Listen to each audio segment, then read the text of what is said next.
Dr. Christiane Amanpour.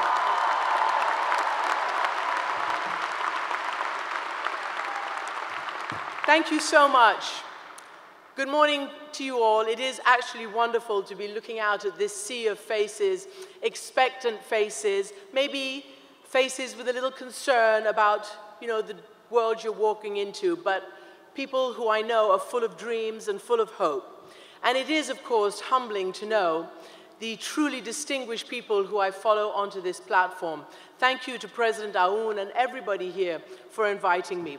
Thanks to the faculty and to the staff, but most especially graduates, thank you to you for inviting me to speak a few words about the world that you are going to be walking into.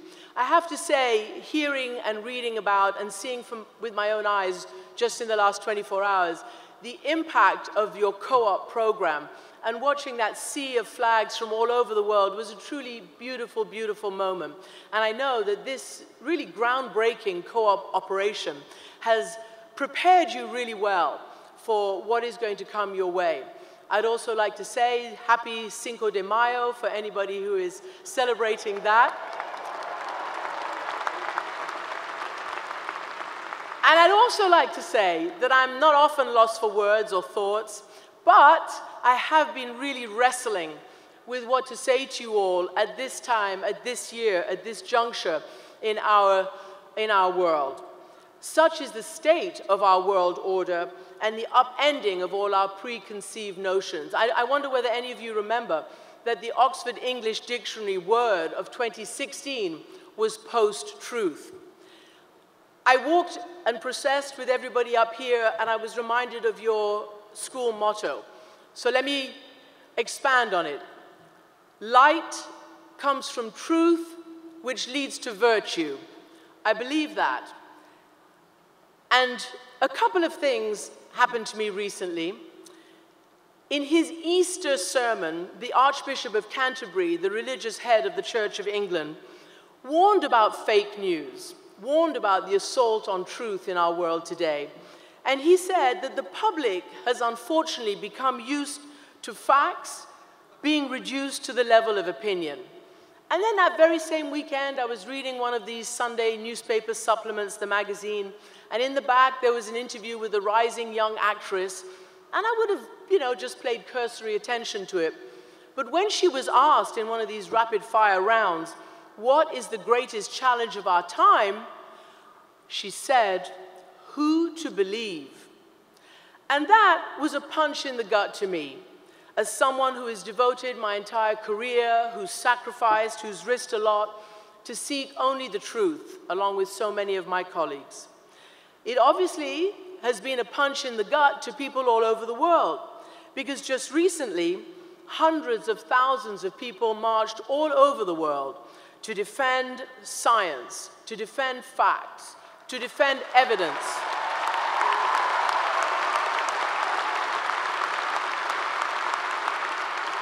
To resist this assault on the truth and to figure out how to navigate the very complex world that we are in right now. Now, amidst all this, I also saw a film. It's not a new film, and I watched it on the plane coming over from London. It's called Denial. Maybe you've heard of it, maybe you've seen it. It is about a British so-called historian. His name is David Irving. He took an American academic, Barbara Lipstadt of Emory University, to court because Lipstadt called him out for lying and denying the Holocaust. Lipstadt won in court, but just last month we saw spray-painted on the walls of a synagogue in Seattle the words, "Holocaust is fake history." In 2 days' time, I'll be in France to cover the crucial second round of the presidential elections there that pits two dramatically, diametrically opposed worldviews. There is the centrist, outward-looking, international, tolerant Emmanuel Macron against the inward-looking, far-right nationalist Marine Le Pen. Her political heritage is based on anti-Semitism. Her father built his National Front movement denying the Holocaust. He has been convicted of hate crimes in his country. Onto all of this, she layers extreme Islamophobia. Amid all of this, with the complicity of the elite and all the classes in France, she has tried to drag this ugly party with its ugly past into the mainstream. But her true colors have come out, and nasty remnants of anti-Semitism were on display throughout the last weeks of this campaign. And she has also plagiarized from other candidates' speeches. If you were to put all of this to her, as she did to me, Marine Le Pen calls anything she doesn't like fake news. The rejection of science, of facts, and of truth is the hallmark of today's populists everywhere. So this perfect storm cemented some of my thoughts for today and fired up my long struggle against normalizing deviance. Fired up my long struggle and my commitment to stay truthful but never neutral. Because if people can lie,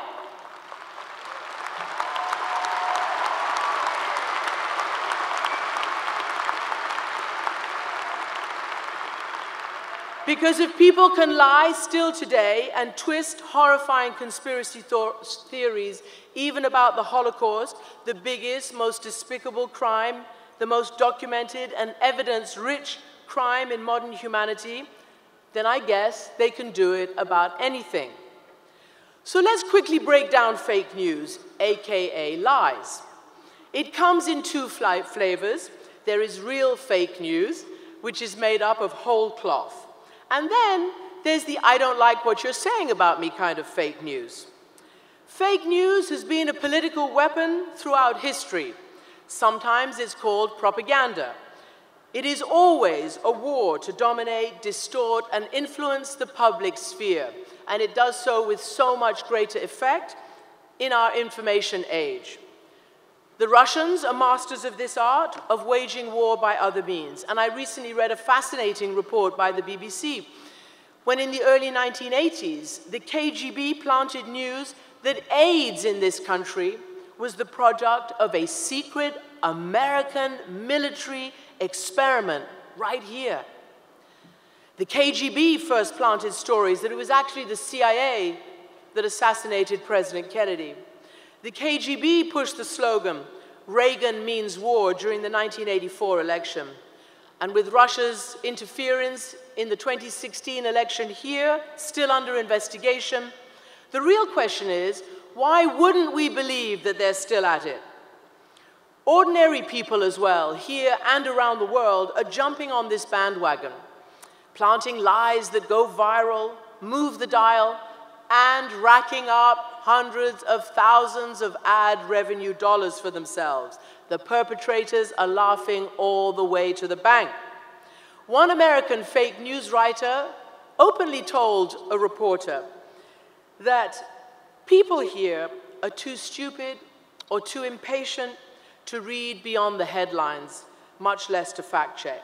So you young people need to go forth knowing what you are reading, what you're clicking, what you're watching. You need to know that it matters where you get your news from. I recently read about a book that was published a decade ago. It's called The Cult of the Amateur. And it says, of course, that the internet, when it first burst onto our stratosphere, promised, quote, more truth to more people, more unbiased opinion from dispassionate observers. But in fact, the author says, and this was a decade ago, that it really has delivered superficial observations of the world around us rather than deep analysis, shrill opinion rather than considered judgment. It has turned anybody into a journalist, and it has empowered anybody who chooses to go online, find a site, troll, say what they want, go viral. Our democracies depend on recognizing the difference between truth and lies, because that is also the difference between democracy and dictatorship. So let's now talk about fake news as code for, I don't like what you're writing about me. That too is a political weapon. When the President of the United States of America tweets that fake news is the enemy of the people, he's right. Fake news is the enemy. Only I know that he doesn't mean us. I know that he doesn't mean CNN. I know that he doesn't mean the New York Times and all the other legitimate media. Who, for instance, was the first to bring you the first news of the first Gulf War in 1991? CNN, live to the whole world. Who literally broke the news of the Second World War breaking out? A female journalist. Who broke the news of Stalin's atrocities and his man-made Soviet famine that killed tens of millions of his own people? A female journalist. There's a trend, there's a trend. Who uncovered the criminal abuse here of presidential power 45 years ago this summer? Woodward and Bernstein, inspiring a whole generation of brilliant reporters in this country and around the world. Who outed the tobacco companies who were knowingly keeping smokers addicted and lying to Congress? Journalists, of course, and by doing that, saving millions and millions of lives with the truth. And conversely, when journalists do not do their jobs right, for instance, those who knowingly enabled an unimpeded rush to war during 2002, the second Iraq War, or in Vietnam, when the government didn't listen to journalists, didn't listen to their reports and their warnings from the field and the lies being told on the ground, then the disastrous consequences imperil this republic. When the American president speaks, everyone around the world listens.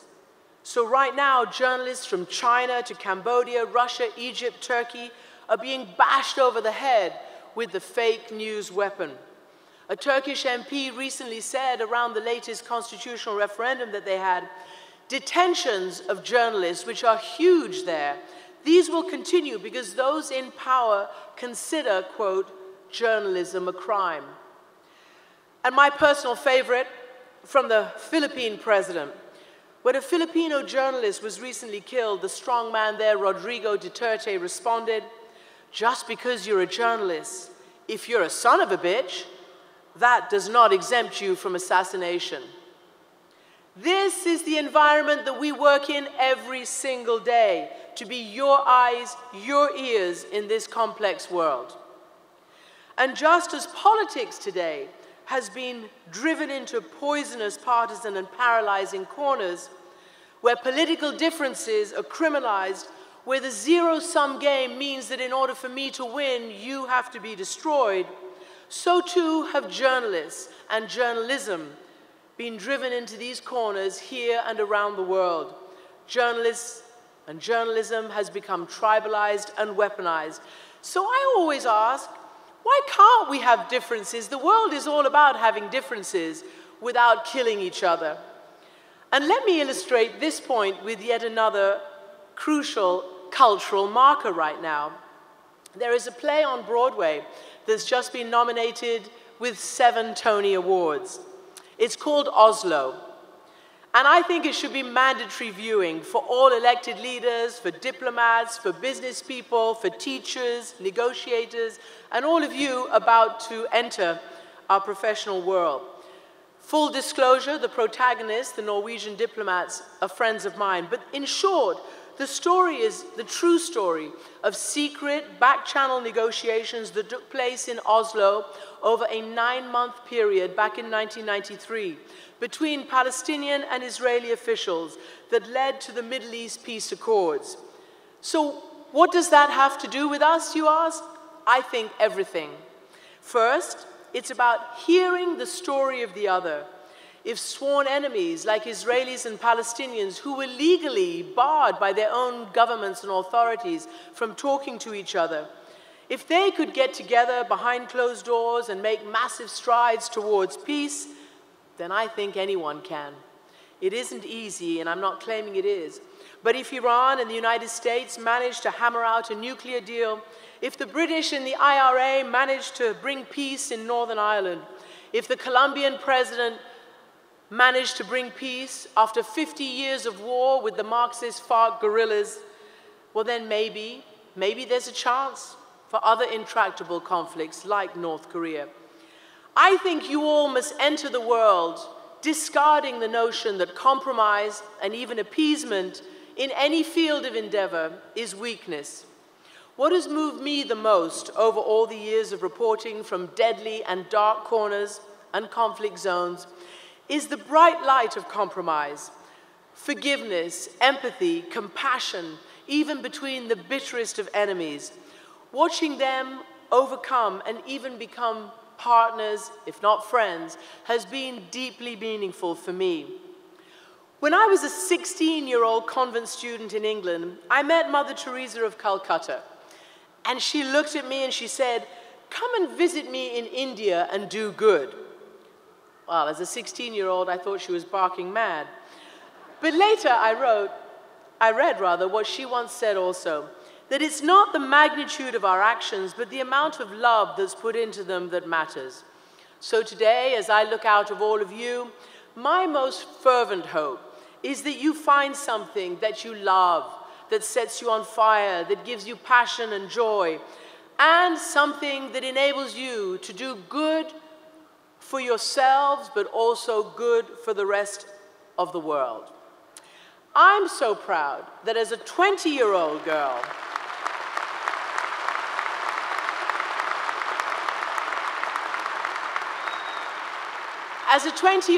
coming from a comfortable life in Iran, where I learned the values of tolerance and inclusivity from my Iranian Muslim father and my Catholic British mother, I was able to hang on to those values when I came here to the United States to university after the Islamic Revolution upended our lives.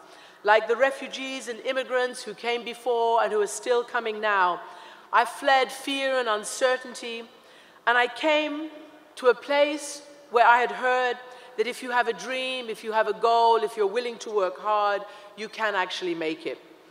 And when I came, it was crisis moment. It was in the late 70s, early 80s, when Iran, my country, held dozens of Americans hostage. And I knew that I had to work 10 times as hard to prove myself. And I am proud today to be part of an Iranian diaspora that has been so successful over the last 37 years since that revolution. Like all refugees, even today, we are proud of our hard work, of our determination to work and to give back, and our determination to lift up our new communities here.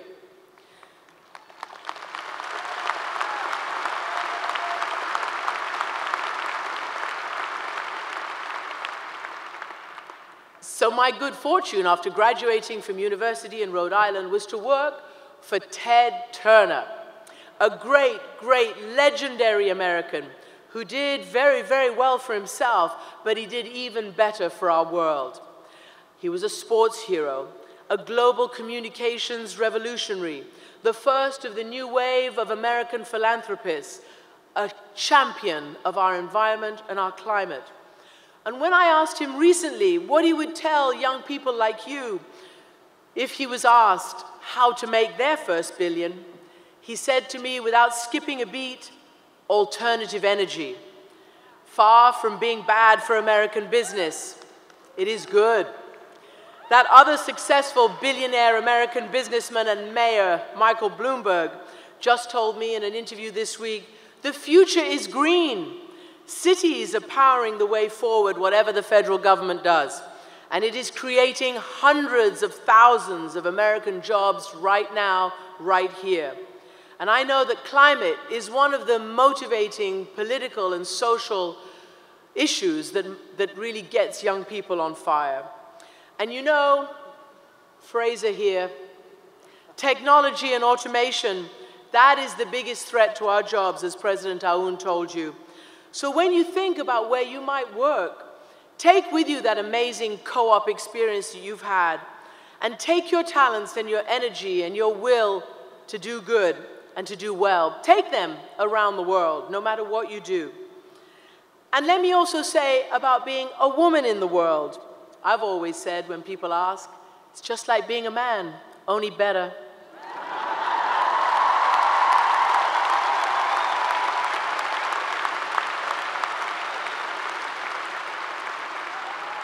I was in the gym in London a few days ago, hair scraped back, all sweaty in mid-reverse crunch, and a voice from the other side of the gym, it's a small gym, said, do you work in? I went, yeah.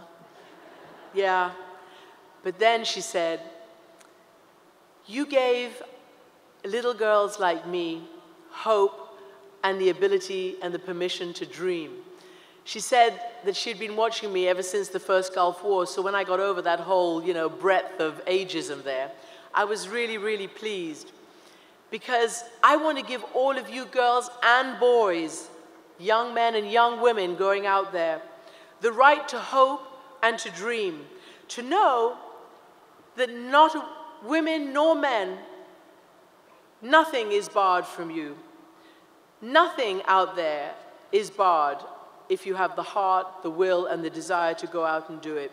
And I hope this is the generation, and I hope my son's generation, 17 years old, moving up to high school graduation and then on to college, I hope that these are the generations that finally push this fundamental right of women and men's equality across the finish line. All I know is that it will take all of us, boys and girls, men and women, to make it happen. Women can't do it all. It is not about women dominating. It is about simple equality and parity. And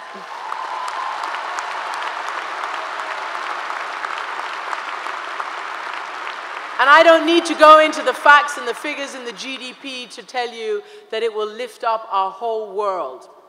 As Beyoncé says, we should all be feminists. And feminism is not a dirty word.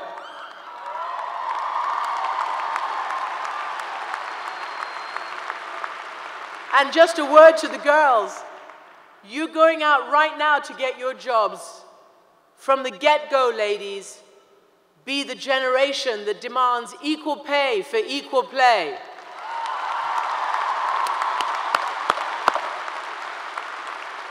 And to all of you, be the generation that changes this toxic brew of polarization and partisanship that we're drowning in and that threatens to destroy our civilizations and our democracies and our societies.